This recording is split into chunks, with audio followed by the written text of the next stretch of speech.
The strange case of Britain. दोस्तों हमने Germany और इटली का यूनिफिकेशन देखा, अब हम ब्रिटेन के यूनिफिकेशन को पढ़ेंगे।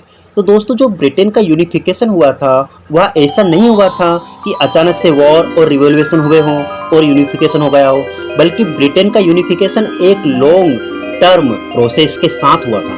तो दोस्तों मैप को ध्यान से देखिए, इसमें ये वाला जो पार्ट आप देख रहे हैं यह है स्कॉटलैंड और यह है इंग्लैंड और यह है वेल्स और ये है आयरलैंड।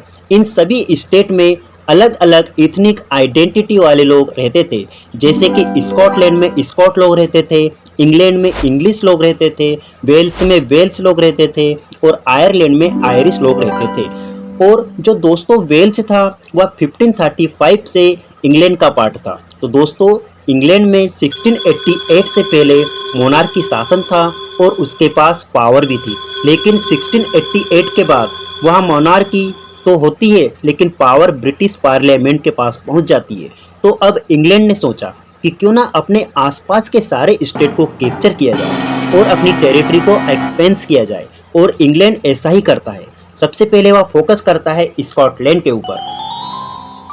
तो उसके लिए इंग्लैंड क्या करता है, उन स्कॉटलैंड के साथ अच्छी अच्छी बातें करता है उसके साथ और उसे कन्विंस करता है और उसके साथ एक एक्ट ऑफ यूनियन साइन करता है 1707 में।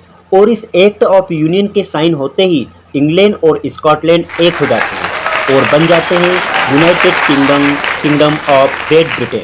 धीरे धीरे क्या होता है कि जो ब्रिटिश पार्लियामेंट के अंदर इंग्लैंड के लोगों का डोमिनेशन बढ़ने लगता है और वह स्कॉटलैंड के लोगों को सप्रेस करने लगते हैं। मतलब ना ही वह अपनी भाषा बोल सकते थे और ना ही वह अपने हिसाब से कुछ पहन सकते थे। सेम टू सेम आयरलैंड के साथ हुआ था, लेकिन आयरलैंड में दो तरह के लोग रहते थे, एक कैथोलिक और दूसरे प्रोटेस्टेंट्स। कैथोलिक वहाँ पर मेजोरिटी में थे और जो प्रोटेस्टेंट जो थे वो माइनॉरिटी में थे। इन दोनों के बीच में टेंशन हमेशा बना रहता था, मतलब आपस में लड़ते रहते थे। इसका फायदा इंग्लैंड उठाता है और वह प्रोटेस्टेंट को सपोर्ट करता है ताकि इंग्लैंड उन पर डोमिनेट कर सके।